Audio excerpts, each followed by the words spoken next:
Well, good morning, everyone. Happy Monday to you. Welcome to episode 113 of Coffee with Cramer. I'm Don Cramer with the Cramer Group at Urban Nest Realty. And we're back with our little news update as to what's going on around the wonderful little town of Las Vegas in the Las Vegas Valley. So we also include our neighboring friends over in Henderson, North Las Vegas, and surroundings. So anyway, I hope you had an awesome weekend. First off, a couple of little shout outs. One little shout out to our fabulous Las Vegas Raiders. They squeaked it out against the Chargers this weekend. So congratulations, their team, and look forward to that. My running Rebels of, or the football Rebels of UNLV. Well, that's another story altogether. So that's a work in progress. Anyway, we got a new coach, got a new stadium. We'll give them a year to kind of get sorted. So again, shout out to the Raiders. Also, me, love golf. Used to be in the golf business for quite a few years. I mean, that was career 1.0. It's a weird time to be announcing one of my favorite weeks of the year in November. Normally, we're in April. This is Masters Week. So the final major of the year, which is normally the first major of the year in golf, is this week at Augusta National Golf Club. So probably going to be spending a little bit of time. If I've got to be showing some houses this weekend, I'm going to be doing a little DVR work. But looking forward to seeing the Masters. Looking forward to seeing how Augusta looks in November. So if you're a golf fan, get to enjoy this weekend with a little last hurrah, and hopefully the Magnolias are still do a little late bloom here before the year's end. So it's going to be an exciting, fun time here this week in sports. Little odd period there, but looking forward to it. Anyway, we got a little bit of news to go through here. That's kind of important, kind of what's going on in the world, things of that nature. Some of the stuff I'm going to touch on. Some of it's sort of a recent news, recent hit, just kind of hit the wires over the last little bit. So why don't we kind of talk about the recent items here? And I want to dive in because I think these things are going to start kind of coming together. So one is there you may have heard some news that Pfizer is working on one of the coronavirus vaccines. So they announced that there is some good news on the effective rate of that Pfizer vaccine, and it is getting very close to being released.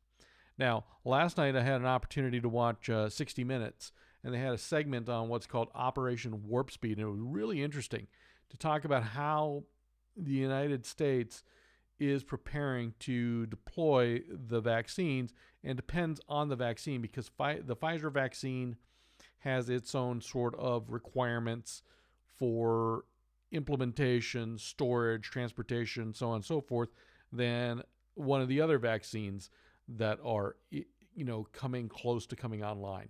So it's going to be kind of pretty interesting to see how that comes up, because if we're looking at a vaccine and in this warp speed, which was not just kind of working with pharmaceuticals to get these things going, but to get the deployment, to get it out widespread as quickly as possible, may have a big impact as to what 2021 is going to look like. And that kind of leads to some of this news and excitement I kind of want to talk about, because I think there's a little pent-up interest about what's going on. So let's kind of dive in now to the news. Now that we kind of talked about sort of this last minute stuff, you can definitely go on, do a little search on Pfizer, and probably see it on a lot of the leading news blog sites, things of that nature about this new one. And also too, if you get a chance, check out that 60 Minutes segment on Operation Warp Speed. I thought it was pretty interesting from how they're going to get the vaccines out to the population. Now, let's move on. We're going to throw up a little screen share here, and we're going to talk about a little news segment some of you might have heard I think there was a little bit of concern out there a bit. You might have heard that the Sands Corporation was looking to sell their properties. It's been a little bit of talk about that. And some people are going, okay, well, what does that mean? What does that bode for? Well, one of the thoughts, and this is kind of came up here as a little follow-up, is the Las Vegas Sand is up for sale, but there may be potential buyers. Now, the possibility could be that the property and the assets are sold to a real estate investment trust, and that happens to a lot of the properties here in Las Vegas because Sands is the properties and the management company and all that's under one whole big group, Las Vegas Sands Corp. But to maybe sell the buildings and the assets off to a real estate investment trust, and then the group that normally operates the Sands leases it back. So one of the interesting players that's looking at this is MGM Growth Properties. So MGM Growth Properties was born out of the real estate as a real estate investment trust arm of MGM Resorts. So they took all the properties, MGM, Mandalay Bay, Bellagio, put them all into this real estate investment trust, and then MGM Resorts turns around and leases the properties back from the MGM Growth Properties, and they pay them through what they get in hotel services, food and beverage, nightclubs, casinos, entertainment, and all that. So they've structured it in such a way where, ultimately it's a benefit to both shareholders and also the REITs, because there's tax advantages, there's different things by being a REIT versus being a big corporation like that. So they're to deliver shareholder value and such, they went that route. Well, Sands may be looking for a similar situation. And CEO of MGM Growth Properties, James Stewart, is essentially the landlord. They're essentially the landlord of many properties, and they have 50% of their portfolio on the Las Vegas Strip, and that goes to show with MGM Resorts and the number of properties they have. However, getting another property, especially with the likes of the Sands or with the Venetian and the Palazzo up there near Spring Mountain and Las Vegas Boulevard, could be quite attractive. So nothing confirmed yet from the MGM Growth Properties side. However, Sands said they were in early discussions with different companies about the sales of their property. So more on that to come, but it'd kind of be interesting that one of the leading companies in hotel and resorts is working with one of the largest competitors, or was once the largest competitor, which will now be their landlord. So kind of interesting to see how that all plays out. So, just a note, I kind of mentioned like MGM Growth Properties, they've sold some of the assets off. So companies like Blackstone have come in and bought some of those properties out there. So I don't have a current set as to which ones MGM Growth Properties have, but them, Blackstone, and others make up the majority or quite a few of the properties from the MGM side. And then, Caesars has a very similar situation on theirs with their different REITs and things of that nature. So again, we're going to put a little link in there. So as you can see, this is from the RJ about that. So anyway, we'll move on to the next item, which is kind of, again, another positive sign of comeback. This from Caesars, and they've stated that the Rio will open before 2021. So we're looking at the next just over 45 days here, that the Rio will open up by the year end. Most likely is that last week there before the New Year's, and kind of capture that. So the Rio will bring the last of Caesars entertainment properties back to reopening of their nearly 5 dozen casinos that they have nationwide. So Rio is the last of the bunch, looking to reopen. Rio stated here recently, Caesars has recently stated that their earnings through October, when they're finalized, are looking good enough to support the reopening. They're estimating an earnings before EBITDAR, not EBITDA. So again, earnings before interest, taxes, depreciation, amortization, rent costs, because again, the Rio has Caesars Entertainment as the tenant running the property, and they have another company, which is the Real Estate Investment Trust, is the landlord. So that's why they call it EBITDAR, not EBITDA. And they're looking at having approximately $50 million in the bank versus at the end of October versus their number of 10 million that they reported back in July. So their banked dollar amount is growing. So it looks like they can be able to bring on the Rio here at the end of the year, take advantage of New Year's, and kind of launch from there. The other thing other item that Caesars CEO was stating here, and Caesars CEO Tom Reg stated as their convention center. So the Caesars Forum Convention Center was a new project that was opening right before COVID shut down, and so that's been sitting idle here. And now Reg is said in this article here in Vegas Inc. that $375 million Caesar Forum now has 172 events slated for next year and beyond, with $600 million in banquet and room revenues booked. And he said nearly 80% of that business is new to Las Vegas. So that's quite a bit of events slated for into next year and beyond. And nice to see that a lot of that is new business and not business being transferred from another hotel and casino. Hopefully, with COVID, depending on COVID numbers, capacities may also change in early 2021, so let's kind of keep an eye on that. Hopefully we can keep social distancing, masks, all that good stuff, and keep the numbers down here in Nevada. Maybe we can see a percentage increase of capacity going to 50%, hopefully in early 2021. Caesars also noted in this recap that midweek hotel occupancy is above the 50% range, and weekend stays have been in the 90+% range based on their current capacity levels. So again, they're not 100% rooms available, so they're working off of what they have. So they are getting occupancy, things of that nature, which is great. And a lot of the conventions that they're looking at are really stated fair amount into 2021. So if we're looking at this vaccine, as we talked about, hopefully keeping the rates of infection of COVID here in check, we can see more opening of Las Vegas. Great to see the Rio coming back online.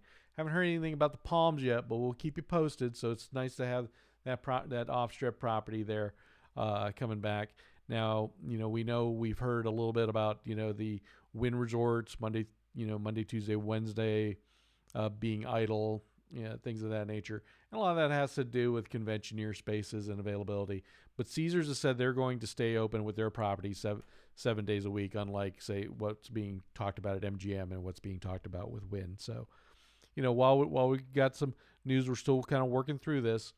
Good to see Rio opening, and good to hear about these convention book numbers and event numbers booked into 2021 and beyond.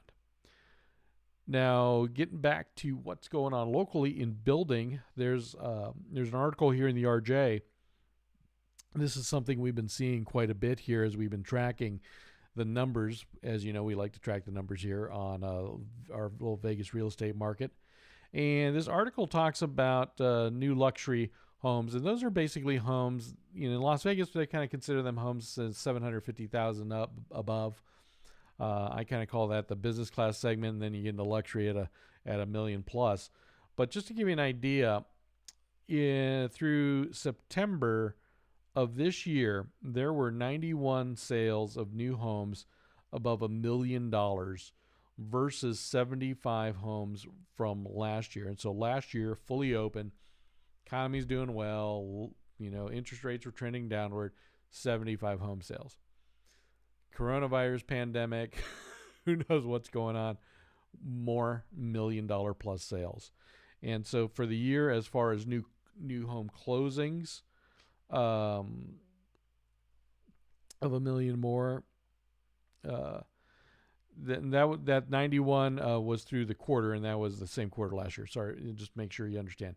So 91 closings of $1 million homes in the quarter ending in September. So Q3 of 2020, 91, and that Q3 2019, 75. Now for the year, 205 new home builds above 1 million, and that's about through the third quarter, and that's 8 more than the first 9 months of 2019. So not a just a few percentage points increase, but all things considered, 205 new homes closing above $1 million price point in Las Vegas. While we kind of feel like we have a lot of luxury real estate, it's still a fairly small segment of our total housing market. But to have that number is showing quite a bit of strength, and we're seeing a lot of interest with regards to companies like Toll Brothers with their Mesa Ridge. Most of those properties are closing in the $1 million price point all the way up to $1.6 million. You're looking at also too a lot of still the custom home market. Look at the Summit, Ascaya, which are those premium luxury segments. McDonald Highlands is doing a lot. Blue Heron, which is a luxury design builder, is building some very unique plans all throughout the valley, from Central Park downtown near Rancho and Alta. Again, back to McDonald Highlands, a little bit in Southern Highlands, and as well as their custom home builds on custom home sites. So a lot going on there in the demand for luxury. And I think they're looking at we have a lot of people coming over from California, but it's not just that. It's also people that had a lot of equity they built up. They're in positions where their companies or jobs are not affected by COVID, and plus low borrowing costs are really seeing this demand for luxury properties because people are wanting more space. In fact, just out this weekend, touring some with some clients because they're wanting space. 2 people working from home, family growing, family coming in and out. This is an opportunity for them to get into their house that they feel is going to be their houses for the next 5, 10, 15, 20 plus years. So we're seeing a lot of that. And also too, it's an opportunity for those that have $1 million price point homes in the Las Vegas Valley that might have been built 10, 15, 20 years ago, being renovated. Driving through a couple of these communities, you see a lot of those big haul dumpsters out there where they're doing pretty intensive remodels in many communities, both in Summerlin and outside of Summerlin. Anthem Country Club being a great one where my partner Colleen Schaefer's at. So again, I think we're going to continue to see this demand for luxury as interest rates continue to remain low. We also have a lot of California transplants. They're coming over with a lot of equity, and they're probably still in their jobs, and their ability to work from home is a little much more lax now. So Las Vegas is looking as a great little commuter town for Southern Cal. So that's from the RJ. And then before we go into interest rates real quick, downtown Summerlin is kicking off their 2020 holiday season. So at downtown Summerlin, as you know, they got the skating rink, rock rink, that's going to be coming back. And they've made a couple little tweaks here for 2020. So in addition to, they've added quite a bit more lighting, 200,000 new lights throughout the area. Carolers, the big 40-foot tree, as well as the little train that's the holiday train is returning. Now, who's not returning because he's busy working in the North Pole because he's going to have apparently a busy holiday season. That chubby old guy, Santa Claus. So he's going to be on hiatus, working tirelessly at the North Pole, getting the toys ready with the elves and such. But in the meantime, visitors looking to stop by and kids looking to catch up with Santa, there is a big red mailbox where kids and such can drop off their letters to Santa, and letters with return addresses will be responded to if received by the 22nd of December.